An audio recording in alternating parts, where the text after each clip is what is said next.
video mbi ivuye ku muntu adacika intege adahagarika iruta video nziza ivuye ku muntu agenda arahagarika umuntu acika intege.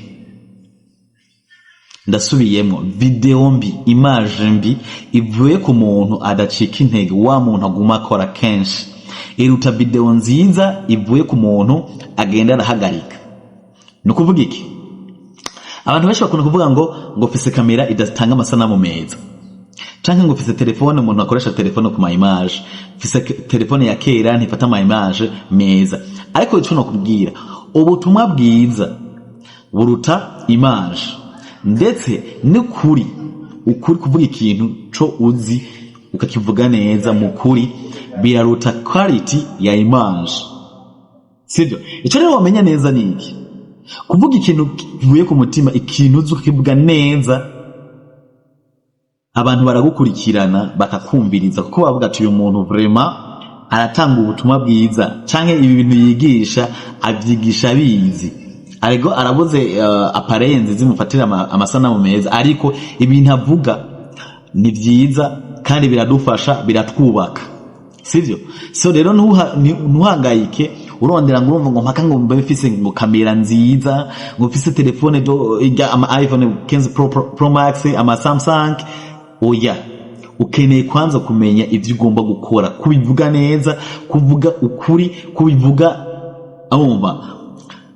ubivugana neza na quality nziza, ukavuga ati jewe ndiyemera ku bintu ndiko ndavuga, kandi ndiko ndavuga n'ukuri, abantu barabikunda, sivyo? Rero gerageza ukore cyane, utitaye kuvuga ngo je ngo mfise telefone, ngo telefone kanje nakuburofa ngo ndigashobora gufata amasanamu meza. Ahabwe iciyumviro, bijya vyiyumviro vyawe nivyo abantu bakeneye, nibakeneye ngo iyo sura yawe, bakeneye ivyo vyiyumviro, ivyo ugomba kubabwira. Ese birabubaka, barabikeneye, sivyo? Ese hari ico biza kubafasha? So rero telefone iyo ari yo yose ufise irashobora gukorera content nziza, abantu bagakukurikirana, abantu bakakumva, bakavuga ati uyu muntu nuwo gukurikirana. Rero ntutegereze kugira ibikoresho vyiza canke birenze, ahubwo tangura wige ivyo ugomba gukora, iyo niche yawe, sije ivyo bintu ugomba gukora, sivyo?